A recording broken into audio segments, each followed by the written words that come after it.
Remember that silent promise you once made to yourself, back when you were still hurting.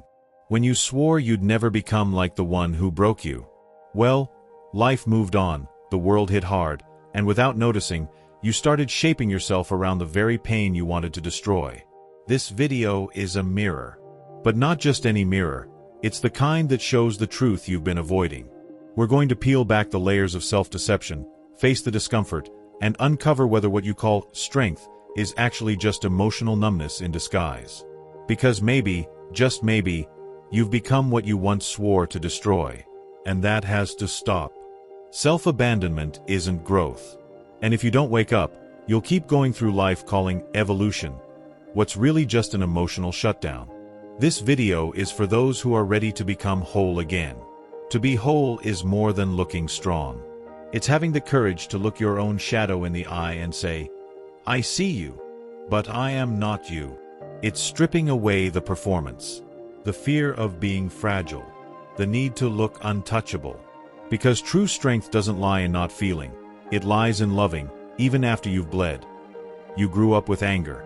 Anger from being abandoned, ignored, overlooked. And you swore you'd be different. But anger, when left unhealed, becomes direction. And if it leads the way, you repeat the cycle. Except now, you're the one who walks away. The one who turns cold. The one who hurts first so you won't be hurt later. Pain became your armor. And that armor is heavy. You think you're protected, but you're actually imprisoned. Every time you choose pride over conversation, distance over vulnerability, you drift away from what you once wanted to build, and move closer to what you once swore to fight. The cycle feeds itself, and you slowly become what you used to hate. Healing anger means having the courage to feel. To accept that pain doesn't have to turn into revenge. That real strength is being able to open up without fear, without shields, without dressing emotional violence in new clothes. And that's hard. It takes more bravery than any attack. It takes humanity. And humanity only blooms when you stop fighting your sensitivity and start honoring it. How many times have you said, I know my worth, and walked away? But deep down, it was fear. Fear of being rejected. How many times did you think you were standing your ground, when in reality, you were just running? Pride dresses itself as dignity, but it tastes like abandonment. And that taste lingers, even when you pretend you're fine. The line is so thin, almost no one notices when they've crossed it. But it's right there, in that exact moment, that you stop being loyal to yourself and start repeating the very patterns that once made you cry. You begin to punish those who love you, as if they're responsible for old wounds. You start calling it self-love when it's really just fear in disguise. Standing your ground doesn't mean cutting people off. It means knowing where respect ends and self-deception begins. Saying, this is just who I am isn't identity, it's an excuse. Real dignity doesn't have to scream. It stands steady in the silence of a clean conscience. In the calm eyes of someone who doesn't need to hurt to be respected. And if you truly want to honor yourself, start by stopping the betrayal of your truth just to look untouchable. You saw someone being indifferent with you, and you mistook that for power. You thought not caring meant being in control. So you learned to do the same, to leave messages unanswered, to disappear, to pretend you don't feel. That's how pain becomes more sophisticated. It turns into a model. And you start performing, thinking that's growth. But let's be honest, not caring isn't freedom, it's emotional blockage. Not feeling isn't peace, it's dissociation. The indifference you're holding onto is the same coldness that once froze you from the inside. And you swore you'd never do that to anyone. You promised to break the cycle, but somehow you ended up mastering it with elegance. True maturity isn't about shutting down. It's about staying open, even after being hurt. It's about keeping your humanity where others built walls. About continuing to feel, even when the world trained you to go numb. That is real courage. Everything else is just emotional survival. If you still feel, you're still alive. If you still feel, you can still change. Being mature isn't about being cold. But you bought into that idea. You started confusing maturity with emotional distance.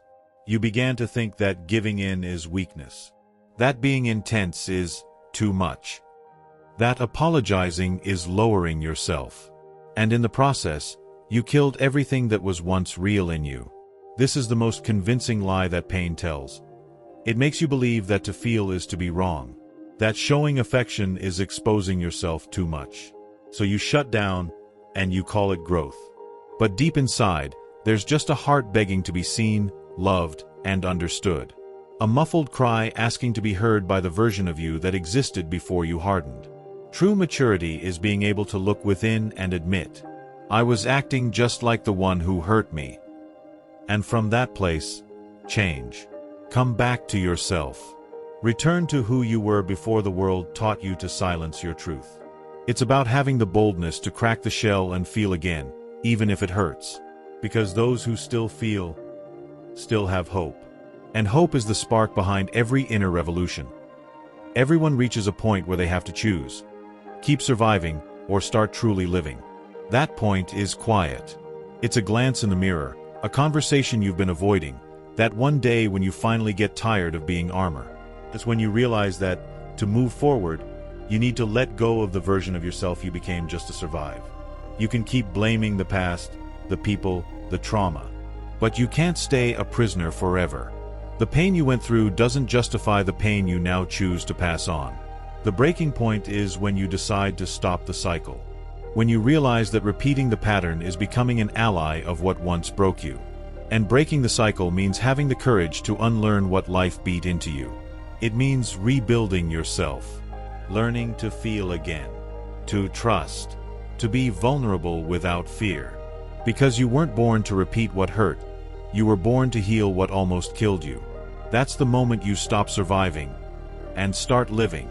And real living means committing to a version of yourself that hasn't even been born yet, but is already waiting for you on the other side of the pain. Maybe you haven't noticed, but little by little, you've been betraying yourself. Getting harder, more practical, colder, strategic. But there's no emotional victory when you lose your essence along the way. And today is the day to stop, to pause and choose. Do you want to keep protecting yourself from love, or finally live? There comes a moment when you realize it's not the trauma that controls you. It's the fear of feeling it again. So you numb yourself, avoid, operate on autopilot. You get overly practical, and you call it emotional intelligence. But it's not. It's escape. And escape never saves you. It only delays the collapse. It's like taking a painkiller for a wound that needs stitches. You silence the symptom, but the damage keeps growing from the inside. Feeling again is dangerous. You might get hurt. You might be rejected. You might fail. But you also might live. You might build real connections. You might laugh with your whole body again. You might love without fearing what comes after. And no one teaches you that. Because feeling is something you relearn, through courage, surrender, and grit. It's putting your heart back in your chest after years of burying it under cynicism, rationality, and control. True courage isn't about looking untouchable. It's about letting the pain in, without letting it move in. It's about opening your eyes again and saying, I'm still here, and I still choose to love. Living numb might feel safer, but living awake, that's freedom. Freedom to feel everything. Freedom to be whole. Freedom to stop running from yourself. And in that raw, honest, alive choice, that's where real reconstruction begins. Maybe you haven't noticed, but little by little, you've been betraying yourself. Getting harder, more practical, colder, strategic. But there's no emotional victory when you lose your essence along the way. And today is the day to stop, to pause and choose. Do you want to keep protecting yourself from love, or finally live? The world already has enough ice. The brave ones are those who stay warm, who insist on feeling, who refuse to become another echo of pain. You weren't born for that. You are not what they did to you. You are what you choose to do with what they did to you. So here's the question. Who will you choose to be from this moment on? Because the time of repeating is over. Now, it's time to rewrite. honestly, fully, with your own hands, with a heart still raw, and with a soul finally free. You can keep pretending you're fine, using rehearsed phrases, social masks, and rational speeches. Or you can finally look at yourself and admit, I got lost, but I'm finding my way back. And that's not weakness. That's rebirth. It's walking through the fire of awareness and coming out the other side with your own eyes wide open. Those who feel again, live again. And those who live again, change the world around them. So come back. Back to yourself. Back to what's real. Because you were never the problem. You were just trying to survive without breaking again. Now, it's time to rebuild. Rebuilding hurts. It's scary. It feels slow. But it's the only road that leads you back home. And home is you. Not the version the world shaped, but the one you buried trying to protect yourself.